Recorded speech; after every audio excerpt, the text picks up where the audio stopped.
Graffiti was initially seen as a crime, and the artists, mostly teenagers, as criminals. As the years have gone on, just like many other parts of hip-hop culture, it's become a more universally admired form of art. So as we look at hip-hop at 50, ABC's Megan Wright shows us the evolution of graffiti.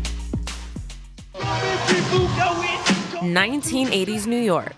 Hip-hop was the soundtrack of the city, blaring through the neighborhoods on boomboxes, blasting groups like Run DMC.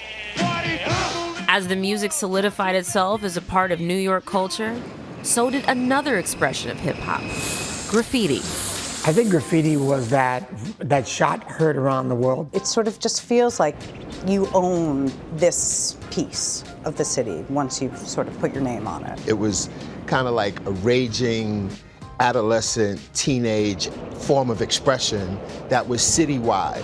People then viewed it as yet another crime plaguing their city. Artists using paint cans instead of brushes, turning subway cars into their canvases. It turned into a battle of sorts, the seemingly fearless teenage graffiti artists against the city, which waged a campaign against them, led by then New York City Mayor Ed Koch. Just simple vandalism. Said to the MTA, it's out of control. Picture New York subways, and most people see grime and graffiti. I think graffiti is ugly. It makes the trains look dirty. I don't think it's on either. What do you think about looking back? Some of the things that you guys were doing. Oh, it was crazy. It was insane. Nobody loved it. Graffiti artists, known as writers, snuck into the rail yards late at night to stake their claim, hoping millions of daily commuters would see their tags moving across the city. Stand clear of the closing doors, please.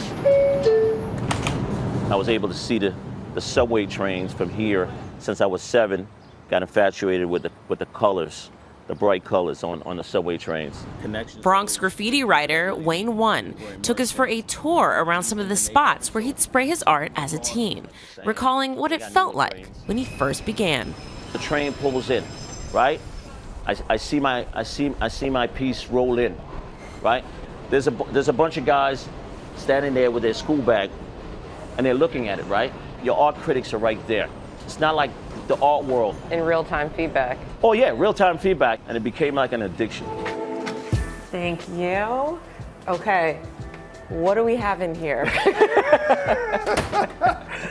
This is what I call my mess hall. QUINONES is a renowned artist whose work sells for hundreds of thousands of dollars. And he honed his craft by painting subway cars. This was a visual movement that was coming from a place of, art, but it had so much influence that brought so many people that never thought that they could ever be an artist. So I felt I was going into those places that were very dangerous in their own way, to come out more together on the other end. As the presence of graffiti art spread across New York City and beyond, so did its cultural imprint, leading to what's viewed as the first movie about hip-hop culture, 1983's WILDSTYLE. The movie featured real-life graffiti artists like Fab Five Freddy and QUINONES. It's such a window into a very innocent, sincere time. It's amazing that that film has that kind of elastic energy still to this day. Today, the film is so ingrained in hip-hop culture that it was recently screened at the Tribeca Film Festival. It all started a little something like this. The film was about a much larger look of culture, of teenage culture that had been evolving since the beginning. What was hard was getting funding, because at this point, it's amazing, as pervasive as hip-hop culture is globally, it wasn't at the time. I had never made a feature film before, so like everything else, we did things illegally and we did things by the seat of our pants. You both have mentioned hip-hop. For people who don't understand the correlation between graffiti and hip-hop, how would you break that down? We should point out that at the time when we were making the movie, there was no, this is what it's called. It was just these things going on. We helped kind of push the fact that it was hip-hop, and because of WILDSTYLE put all of these elements together as one, then that became the perception. The same year WILDSTYLE was released, so was the documentary Style Wars.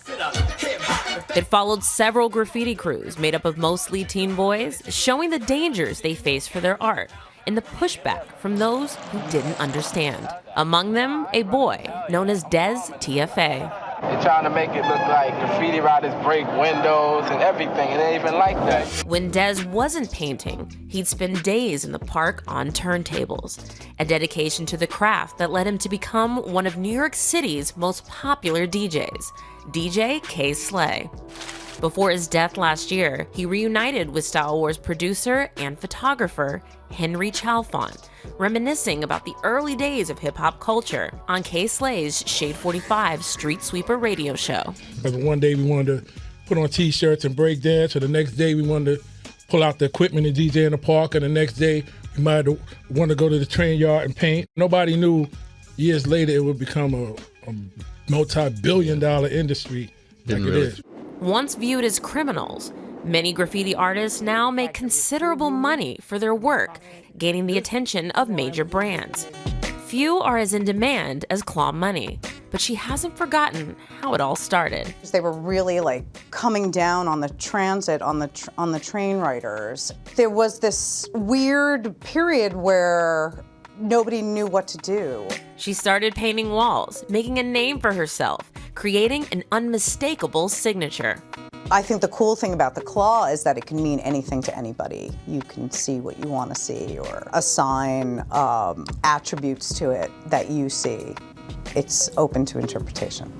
Claw Money started her own clothing line 20 years ago and has collaborated with dozens of major brands, from Nike to My Little Pony. I was happy to drag graffiti, you know, into some of this like Americana stuff. Some of that stuff, more than the check, is some of the stuff I'm most proud of is, you know, Topps baseball cards that I've done. I did a Garbage Pail Kid, real American pop culture stuff that, like, if I can help, like, bring graffiti into that, that's really exciting for me. She's also focused on supporting more women in graffiti, running an all-female crew, PMS. I'm a businesswoman, I'm a mother, I'm a solution-based person. That's what I'm here for. For, you know, for the street, for the boardroom, for whatever. The kid who once marveled at the subway cars is now also finding success commercially, working with brands like Nike and Reebok. Any form of advertisement today, or illustrations, graphic design, even you know, music videos, every form of media has been inspired by graffiti. Did you ever think that graffiti would take you to this point where your art would continue to evolve and eventually you would be at this place where you're at now? I always knew that it was art. From the minute I started, I just knew that it was my calling at that time. I didn't know where it was going to go. You just need to be true to your craft and true to yourself. As cliche as that may sound, you're the only one that has to answer to that. And your legacy is a reflection of how you felt going through that process.